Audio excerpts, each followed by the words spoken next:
Welcome back, viewers. Moisab, the external factors.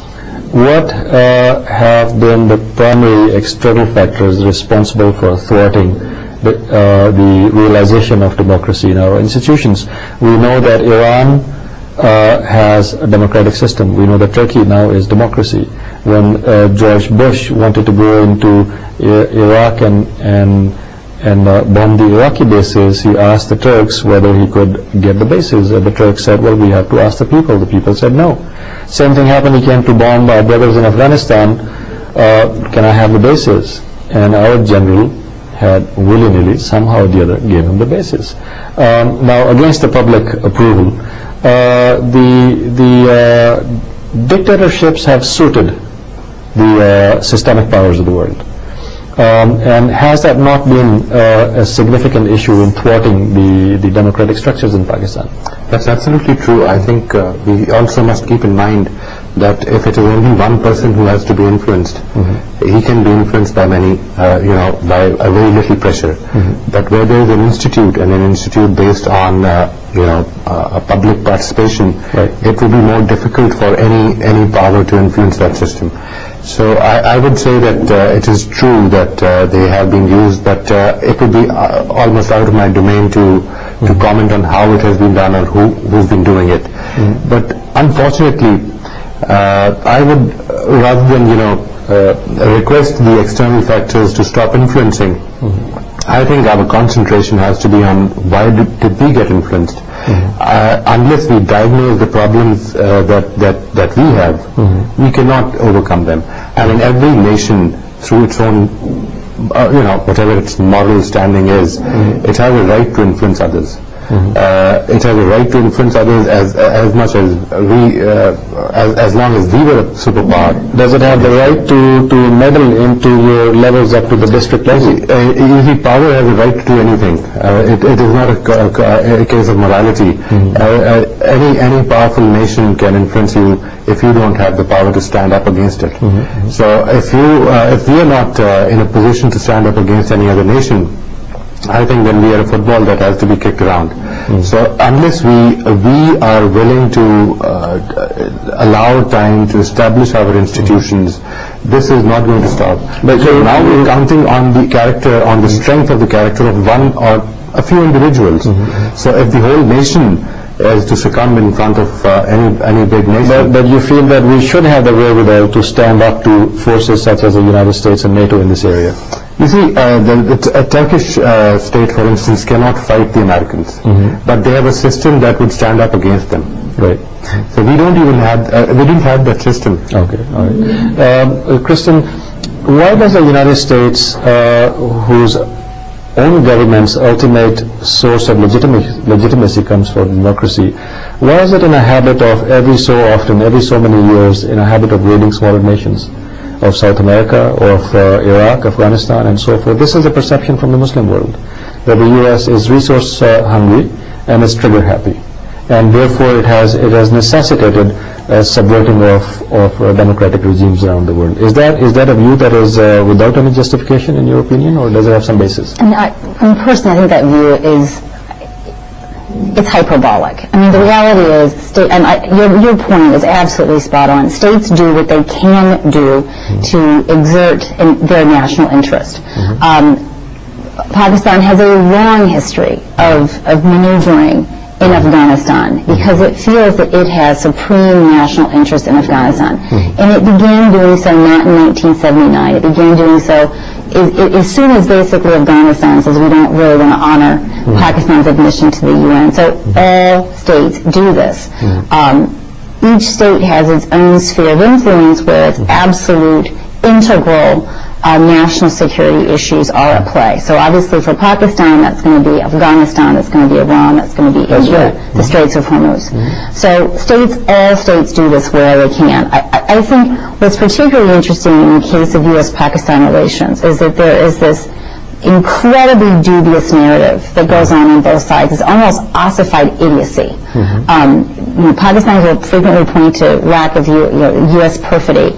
The Americans will often point to Pakistani duplicity. So the fact is that these both cohere into a singular narrative where we both have engaged each other because it's been beneficial to do so. It is a lamentable fact that my government has almost always devoted the most resources to your government when it's been under military dictatorship. It is also a lamentable fact that your military dictatorships have basically sought those benefits to accrue personal as well as institutional to the detriment of democratic institutions. But this is the reality of our bilateral history until recently. That it suits each other to have this kind of a duplicate face towards each other. This is diplomacy, after all. It's not diplomacy, it's realpolitik.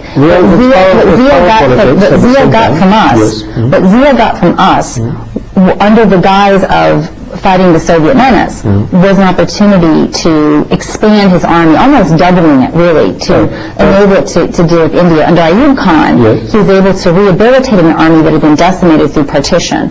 So what often I find here, and I play both sides, is that we have engaged in a relationship that has supremely served our national interests under the name of a strategic relationship, when in reality our strategic goals have differed tremendously. That has been the problem. Right. The goals not being the same, which is that the national interests of both the countries is not coinciding.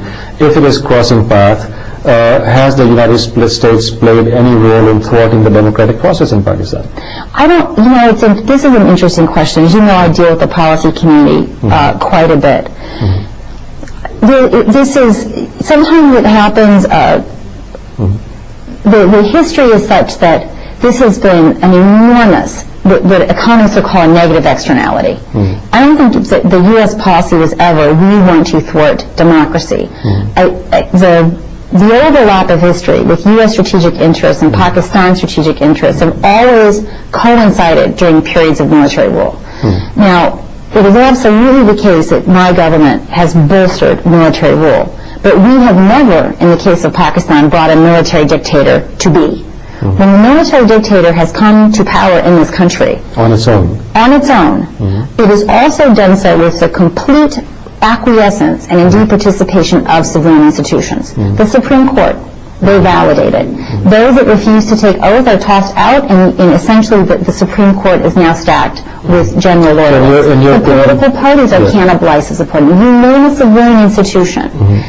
Then what happens, U.S. money comes on top of that to allow the general to keep buying out those within the system that would have perhaps over time tossed the fellow out. So this is a very corrosive symbiosis. I think just to add on that, I think they've been very lucky as well, the military dictatorships, because as soon as Zia came, there was a military insurgency in Afghanistan through the Soviets. As soon as Musharraf came in, there was Kargil. He came in after Kargil. There was the WTC, the 9/11 incident. So they've been very lucky. And Ayub Khan had the Cold War. They had the Cold War. He had the Cold War also. But at the same time, there is what Christian just mentioned, and what you also asserted earlier on, that even though the cleavages and the cracks and the fissures within the society might be small, they have been exaggerated by the outside power. They have been somehow widened and so one more thing that in which some sort of responsibility ought to be taken. Absolutely right. And one more thing, you just mentioned that it goes in the benefit of both. Both what? Both nations? No. Yes. It is both powers. That's right. Yes. Those are the people who are running the show. That's right. Unfortunately, we're out of time. We would love to discuss this even at a greater length, but I do want to thank you for being here with us today. Viewers, what we discussed today was the issue of democracy in general, its compatibility with the Muslim doctrine, and the record of Muslims on trying to instill this into their political structures, in which somehow there are external and internal reasons for not happening. And we just hope, we wish that there will be more justice, and whether the governance is democratic or not, and there will be adequate level of development to meet the needs of those people who are affected. And we can leave this debate here for now.